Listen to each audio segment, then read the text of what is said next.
El hueco en el muro, por la red de la diversidad.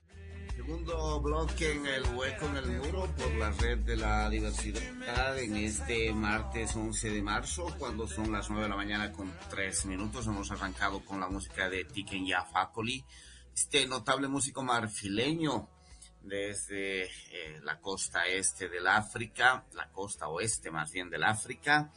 Y Tiken Jah Fakoly en este tema que habla de se reparte en el mundo, más o menos sería la traducción del título, hace una crítica muy fuerte a cómo los imperios y las estructuras de dominación económica transnacionales se terminan repartiendo el mundo y, entre otras cosas, han producido este reparto y esta neocolonización en África luego de lo que se llamó el proceso de descolonización de la década de 1960 en ese continente. Escuchemos un poquito más a Tiken Jah Fakoly porque nos va a ayudar a entrarle al tema de profundización y conversación en este segundo bloque del hueco en el muro. Este se reparte en el mundo, está colocado en un debate del mundo contemporáneo, en el que estamos viendo desde la administración de Donald Trump en Estados Unidos como nunca antes una radicalización de una fusión de estructuras de dominación que ya no sostienen, vamos a decirlo así, fronteras muy claras entre sus límites y generan una nueva amalgama en la composición de los poderes mundiales y de los sujetos concretos de dominación, es decir, quienes detentan el poder. Y estamos asistiendo a eso, como digo, radicalmente visualizado en el gobierno de Donald Trump y la presencia, por ejemplo, de Elon Musk como un agente fundamental de ese gobierno. Estamos hablando de la persona más millonaria en este planeta, es la que más ganancias tiene en el mundo entero y que decide, entre comillas, salir de su lugar de privilegio económico y de disfrute y de manejar muchos poderes y la economía detrás de las cámaras, escondido, por decirlo de alguna manera, como han funcionado en gran parte las élites económicas en el mundo, para adoptar un rol en el gobierno, es decir, exponer su visibilidad, su rostro, su sujeto y su persona en el lugar de la disputa política, que suele ser un escenario de alta exposición y, por tanto, entre comillas, de alto riesgo sobre los prestigios personales. Algo parecido podemos ver, por ejemplo, en la presencia del gobierno de Daniel Noboa en Ecuador, que va a disputar en la segunda vuelta electoral la posibilidad de reelegirse como presidente del Ecuador. Daniel Noboa es el hijo de una familia la más adinerada del Ecuador, la familia de los Noboa, asentada en la provincia del Guayas, en ese país, muy ligado a los negocios bananeros, muy ligado a los negocios bancarios, muy ligado a los negocios de exportación, y que coloca a un hijo suyo que ya tenía un lugar de privilegio colectivo o familiar en el usufructo económico y del poder, o sea, alta influencia en el poder político, directamente a disputar el escenario de la política. ¿Qué está pasando? Solo para citar un ejemplo, cuando empecemos a ver la configuración de las candidaturas en Bolivia, nos podremos encontrar como personas como Samuel Doria Medina, que históricamente, siendo un empresario con una capacidad de acumulación económica muy alta, también aparece y se presenta en el escenario electoral como un lugar de disputa directa, intentando gobernar de manera directa. Y así podríamos ir colocando varios personajes y lo que está ocurriendo en esta recomposición de la manera en que se fusiona, se amalgama, se reconfigura, voy a decirlo así, los sujetos concretos de la configuración de las élites económicas y las élites políticas en los escenarios de dominación en nuestros países. ¿Qué está sucediendo? ¿Qué está apareciendo? Podríamos decir que la expresión más interesante en Bolivia a ese nivel de lo que es una articulación de una construcción histórica de las élites de dominación y lo que está ocurriendo en el mundo contemporáneo en Bolivia es la presencia del señor Claure. Señor Claure, que tiene una capacidad de acumulación económica, se debe ser una de las personas con más recursos económicos referida a Bolivia, aunque no vive en Bolivia, de nacionalidad boliviana, pero que tiene una alta exposición mediática, le encanta la exposición mediática, ya sea a través del fútbol, ya sea a través de sus comentarios políticos, o ya sea por el jet set, por cualquier tema, tiene una alta exposición mediática e intenta tener un nivel de influencia política. Ha anunciado, ha estado sacando encuestas para influir en la decisión política de la gente en Bolivia, ¿no?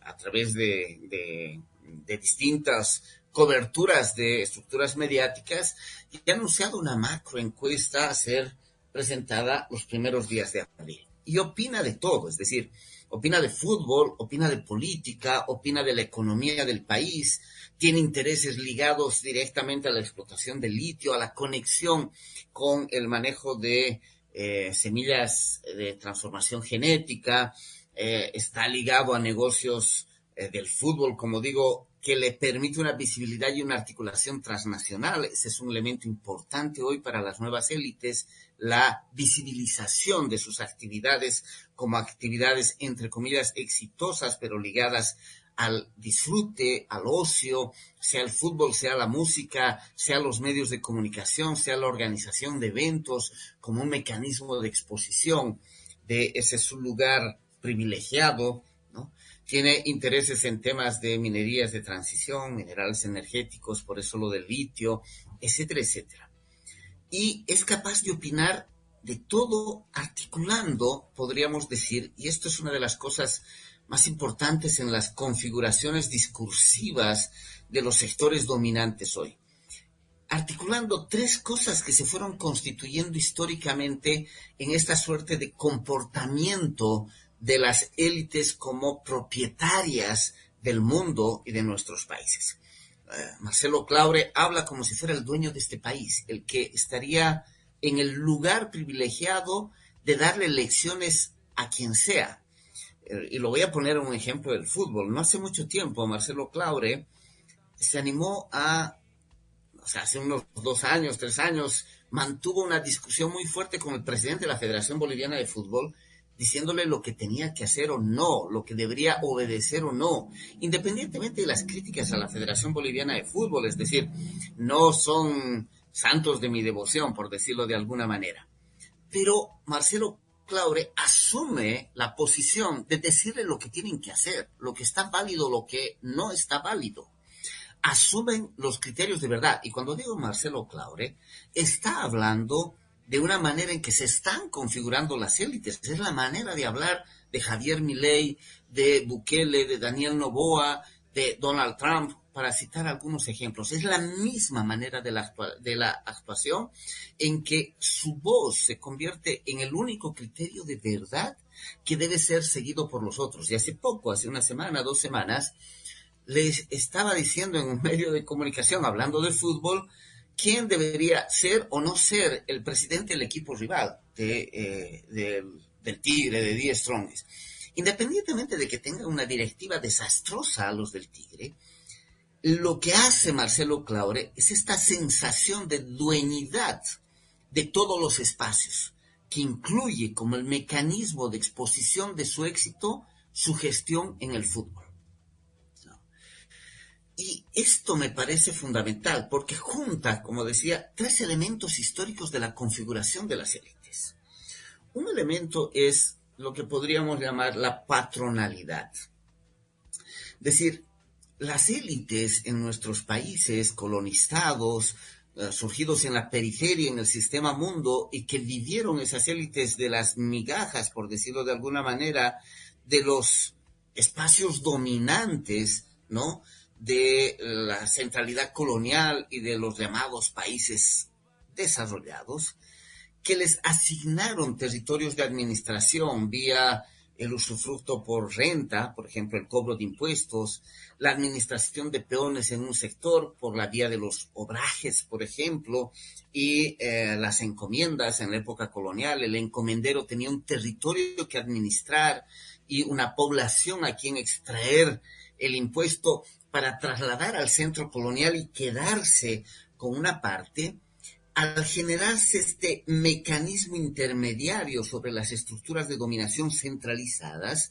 las élites locales generaron una fuerte subjetividad del patronazgo. Es decir, un trato que al mismo tiempo es profundamente déspota, discriminador sobre quienes hacen parte de su estructura de patronazgo y al mismo tiempo un trato, entre comillas, benefactor para facilitar que esos sectores les sean leales a través de el usufructo de algunos elementos como la fiesta. Los patrones generaban un dominio violento, el ejercicio del látigo, la obligatoriedad, el alzar la voz, el minimizar e inferiorizar a las familias de los pongos, de las pongas, ¿sí? Y al mismo tiempo eran quienes apadrinaban a sus hijos, a sus hijas, intentaban hablar el mismo idioma, ¿no? Les daban el trago y la comida, donaban una vaca para la fiesta, ¿no? Regalaban algo a la familia que se estaba casando en su lugar del pongueaje. Es decir, el sistema patronal generó una suerte de propiedad, de decir cómo tienen que vivir las familias, de mandato durísimo y cruel y altamente violento, con un sistema de convencimiento vía la configuración de lealtades. Algo así funciona con Marcelo Claure, ¿no? Demuestra que es el patrón del país y al mismo tiempo le regala a la gente jugadores de fútbol, por decirlo de alguna manera. Y genera en este sentido una vuelta a una relación profundamente patronal que está anclada en nuestra subjetividad. Es decir, quienes sufrimos los niveles de explotación y de exclusión, también reproducimos nuestras lealtades a esta forma de ejercicio patronal. Esa forma de ejercicio patronal se junta con una cosa que podríamos llamar la señorialidad.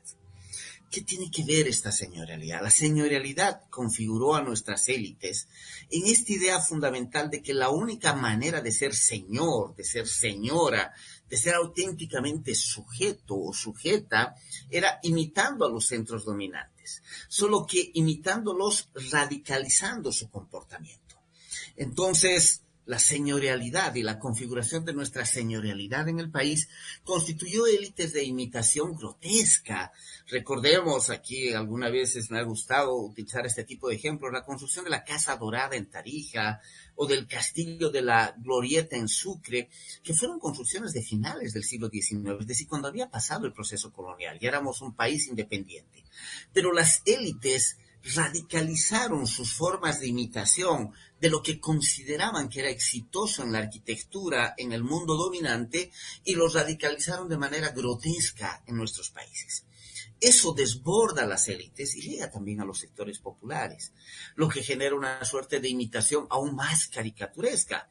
A mí me gusta poner siempre el ejemplo de las fiestas de 15 años, donde vestimos a nuestras hijas, a nuestras sobrinas, a nuestras parte de nuestra familia, de princesitas del paso de la época del feudalismo a la época imperial. En Europa les hacemos bailar el vals del siglo XVIII, en Europa reproduciendo formas de presentación de la niña a la sociedad porque ya había menstruado y se convertía en un proceso de mercancía en las transacciones entre las élites europeas, y era posible de ofrecerle matrimonio como el mecanismo de enriquecimiento, y reproducimos un tipo de fiesta de 15 años que hoy en Europa nadie la celebra de esta manera, pero lo hacemos aquí en esta construcción de nuestra señorialidad.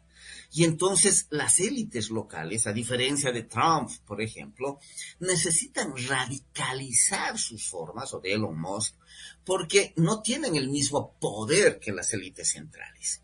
Y entonces radicalizan sus discursos haciendo una suerte de caricatura media grotesca de las expresiones de las élites de los centros del poder transnacional para asemejarse lo más posible a ellas. Entonces, gran parte del comportamiento de estas élites, Tuto Quiroga lo podemos ver haciendo esto con mucha facilidad. Tuto Quiroga tiene un comportamiento profundamente señorial, ¿no? Samuel Doria Medina lo mismo, o Manfred Reyes Villa, o podemos ver esto bastante concentrado en Marcelo Claure, es decir, esta ligación entre patronalidad y señorialidad en sus formas de comportamiento. Ahora, En esa construcción de señorialidad, Marcelo Claure tiene una posición distinta a Tuto Quiroga o al propio Samuel Doria Medina, a pesar de que Samuel Doria Medina tiene una perspectiva económica más transnacional. Y es que su presencia la hace desde afuera. Recordemos a Gonzalo Sánchez de Lozada y su capacidad de convencer a gran parte del pueblo boliviano electoralmente con su acento gringo, siendo boliviano, pero hablando como si fuera gringo. Marcelo Claure es el boliviano exitoso afuera y que ya no tiene residencia, por eso no puede ser candidato aquí en Bolivia, pero puede hablar como le da la gana de Bolivia y dar órdenes y decir lo que está bien y lo que está mal, decir lo que es verdad y lo que no es verdad, porque tiene un lugar de privilegio en el poder al interior de las élites que le coloca justamente en eso, en un lugar privilegiado de dominación. Y articula esto. Pero eso articula un tercer elemento que es el que quisiera incorporar, que tiene que ver con estas élites contemporáneas. Porque Elon Musk, siendo el hombre más rico del planeta, decide quemarse, entre comillas, en la acción política. Porque le interesa acumular más. Porque hemos llegado a un desenfreno de la acumulación. Lo mismo con Marcelo Claure. Marcelo Claure se hablaba hace unos años de su cercanía al gobierno del movimiento al socialismo en la pretensión de generar negocios económicos, que era parte de su negocio, y necesita una cierta legitimidad social, es decir, que haya sector pueblo que reconoce en él un valor, y por eso le es importante invertir en el fútbol, y en este caso en el Club Bolívar, y así como puede invertir en otros equipos en el mundo, porque necesita exponerse mediáticamente y exponerse exitosamente para generar legitimidad de convencimiento. Es lo que se llama en el mundo de hoy, Rita Segato habla con mucha fuerza de esto, de la noción de dueñidad. Es decir, las élites de hoy han radicalizado sus sensaciones de dueñidad del mundo, de todo. Son dueños del planeta entero, de todos los territorios, de todas las personas, de todos los cuerpos. Son capaces de decirle al mundo lo que hay que hacer y lo que no hay que hacer. Esta noción de dueñidad llevada al extremo, ya había la noción de propiedad siempre en las élites, pero la noción de dueñidad nos lleva a una radicalización de ese sentido de propiedad y esta toma del territorio de las personas, de los cuerpos, de las vidas, de todas las dimensiones de la vida. Y esta noción de dueñidad de las élites actuales les permite generar esta nueva amalgama que junta actores políticos, eso que en algún momento se llamaba clase política, que era los operadores políticos de las élites. Ahora las élites actúan directamente como operadores, operadoras políticas, son operadores económicos y no tienen ningún problema en cruzar estos límites. O sea, antes el robo y el usufructo de lo público, de lo compartido por estas élites se buscaba esconder, hoy se muestra, ¿no? Donald Trump, el día de su posesión, puede lanzar su propia criptomoneda y ganar, no sé, 40 millones de dólares en un solo día, y lo dice públicamente. O sea, dice, estoy ligando mi poder político a mi poder económico, y mi éxito es el que les permite a ustedes vivir, porque junta esta suerte de articulación de patronalidad, señorialidad y dueñidad sobre las personas. Yo, que encarno el éxito, soy el único que les puede salvar, por decirlo de alguna manera. Y no les voy a salvar dándoles, sino simplemente generando oportunidades. Depende de ustedes.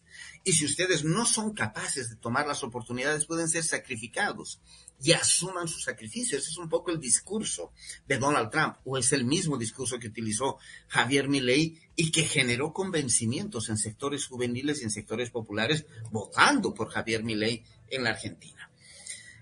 Y por eso Marcelo Claure puede opinar sobre todo, de todo, y decir lo que hay que hacer. No solo es opinar, no es un opinador, sino dice lo que hay que hacer, reproduciendo esta lógica de patronalidad.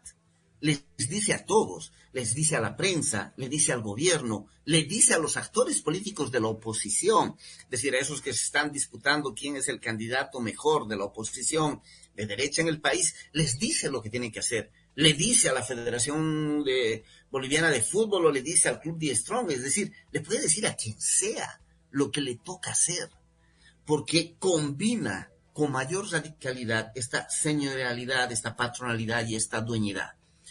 Ponía el ejemplo de Marcelo Claure, pero podríamos hablar del conjunto de las élites y de los actores políticos que están apareciendo en los bloques de oposición disputándose las candidaturas en una posible salida del gobierno del movimiento al socialismo para otro escenario político en el país. Frente a esos nos toca ver qué hacemos hoy desde el campo popular. Frente a esa construcción discursiva, porque esa construcción narrativa, discursiva, simbólica de las élites, que junta señorialidad, patronalidad, dueñidad, ¿sí?, que se radicaliza en el mundo contemporáneo, genera una articulación entre actores políticos, actores económicos, consorcios transnacionales y sistemas mafiarizados. Es decir, también la economía mafiarizada se mueve en estos espacios. Y las élites legitiman eso. Es decir, se sabe que Daniel Noboa y sus negocios a través de la banca y el sistema platanero está vinculado necesariamente a un mundo de mafiarización de la economía, ya no llamaría ilegalización, sino la incorporación de economías de tráfico de todo tipo, y que hacen a la acumulación económica de su sistema bancario y de su poder económico, y están dispuestos a colocarlo en el poder político. Este conglomerado hace que el sujeto hoy de las élites sea diferente al de hace 20 años, al de hace 50 años. Nos estamos encontrando una recomposición de las élites en el mundo. Y necesitamos entenderlas para saber qué hacemos. Y detrás de eso hay un montón de dinero.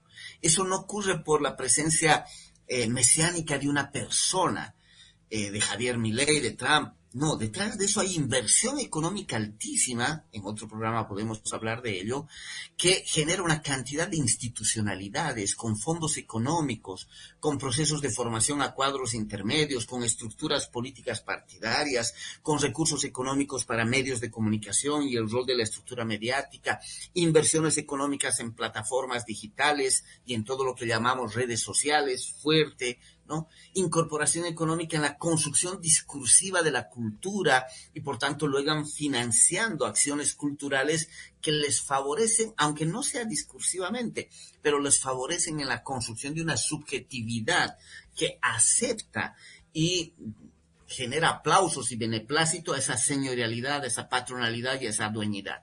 Solo fíjense los periódicos deportivos en nuestro país o los programas deportivos. Y miren cómo se ha configurado una estructura de alabanza, podríamos decirlo así, alabanza entre comillas, a la gestión de Marcelo Claure en el Club Bolívar, en términos de éxitos futbolísticos y de éxitos de gestión institucional empresarial. Eso no ocurre de manera, voy a decirlo así, inocente. Ocurre porque hay una estructura de inversión que necesita construir en los medios de comunicación una visión favorable a quien expresa como sujeto, en este caso Marcelo Claure, esta articulación entre señorialidad, patronalidad y dueñidad, más allá de los éxitos deportivos del Bolívar. Es decir, hay una configuración discursiva que genera esto y que produce lealtades en los sectores populares como en los sistemas de patronalidad y señorialidad, que se amplifican en los sistemas de dueñidad y toda esta articulación, ¿sí?, en los sectores populares. Es decir, la aceptación de este tipo de sujetos como quienes tienen la verdad y la razón, y a quienes debemos pleitesía y obediencia, y finalmente la aceptación de nuestro propio sacrificio para el sostenimiento de estos sujetos. Pero de eso y cómo respondemos desde el campo popular podemos conversar en otro programa. Me alargué más allá de lo que pensaba, pero si un minutito, al menos dos, Santos, Pablo, elementos para aportar a partir de algunos elementos para el debate, porque todo esto es un campo de debate, de conversación, que necesitamos ponerlo en el campo popular para saber cómo responder a esta ofensiva mundial de las extremas derechas y las élites viejas, pero renovadas, con las que nos tenemos que mover hoy en el mundo. Gracias, Mario. Comparto los planteamientos que haces, porque al final, a partir precisamente de esa amplificación que hay de la voz de Donald Trump o de la clase, de estas clases que van asumiendo ya políticamente el gobierno, no solamente de un país, sino a nivel mundial, esa amplificación que se escucha en nuestros países, no solamente de América Latina, sino en el mundo, pues hace ver como imparable esas políticas, por desquiciadas que puedan parecer. Por un lado, tenemos el hecho de que esta estos discursos, estas políticas, desechazos a todo lo que pueda significar derechos sociales, económicos, políticos o cualquier otra conquista conseguida a costa de sangre y sudor por nuestros pueblos, pues desde el mundo de Donald Trump es despreciable y es desechable, ¿no? Pero no solamente eso, sino que también le permite a estas lógicas plantearse la recuperación de la colonia como un espacio, no solamente en términos de negocios, ¿no? de mercado, sino de territorios. Los discursos de Donald Trump respecto a Groenlandia, respecto al Canal de Panamá, respecto a Canadá, ¿no? de la ocupación territorial, se va haciendo ya no solamente un discurso que puede ser rechazado por los pueblos, pero por esa amplificación que tienen en cada uno de nuestros países o en algunos de nuestros países, se convierte en algo a discutir, ¿no? El planteamiento que tiene Donald Trump sobre la desocupación, la liberación del territorio palestino de los palestinos para desarrollar un proyecto distinto, son muestras de ello, ¿no? Pero además de eso, además de esa ocupación territorial, no sería posible si no hay la amenaza y el planteamiento de la utilización de la fuerza militar para hacerlo en caso de que no haya cesión, es decir, los gobiernos o los pueblos no se opongan a esas políticas. Está ahí la presencia militar que está siendo manejado en el discurso con bastante facilidad, ¿no? Es decir, esas pretensiones, esas lógicas como que tienden a aparecer en este momento como imparables, ¿no? Por todo eso, por lo económico, por lo militar, por la ocupación territorial, por el retroceso de los derechos sociales adquiridos o conquistados, y por eso mismo el planteamiento que hacías finalmente, ¿no? Respecto a la necesidad de desde nuestros espacios, ¿no? Construir esos discursos, esas lógicas que vayan a hacer frente a ello, se convierte cada vez más en una necesidad urgente, ¿no? Simplemente quería hacer ese redondeo, podría decir, ¿no? Respecto a lo que va a implicar, ¿no? Estos discursos a nivel global y que, pues, si no se hace algo, evidentemente no va a ser imparable, ya está siendo imparable, pero va a ser todavía mucho más terrible, ¿no?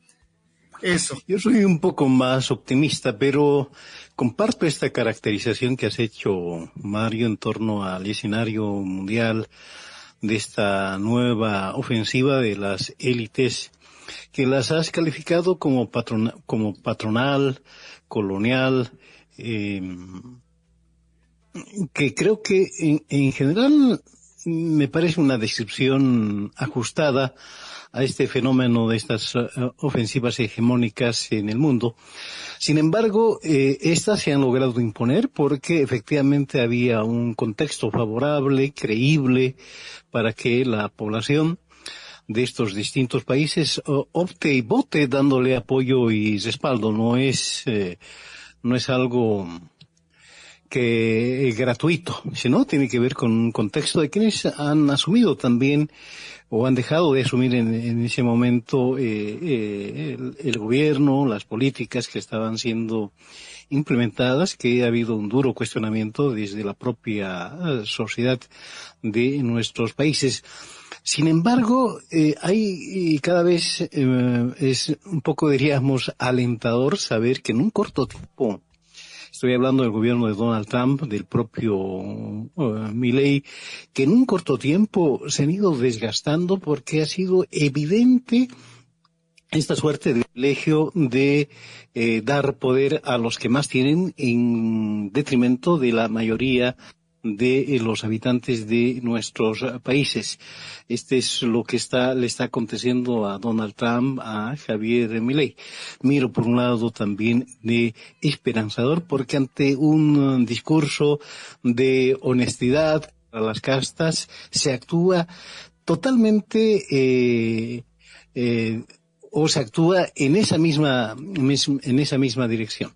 Pero será, como dices, en esta semana, en el programa de los que viene, porque estamos ya prácticamente viviendo una carrera electoral en el país y necesitamos efectivamente tener lecturas mucho más agudas en torno a nuestra realidad.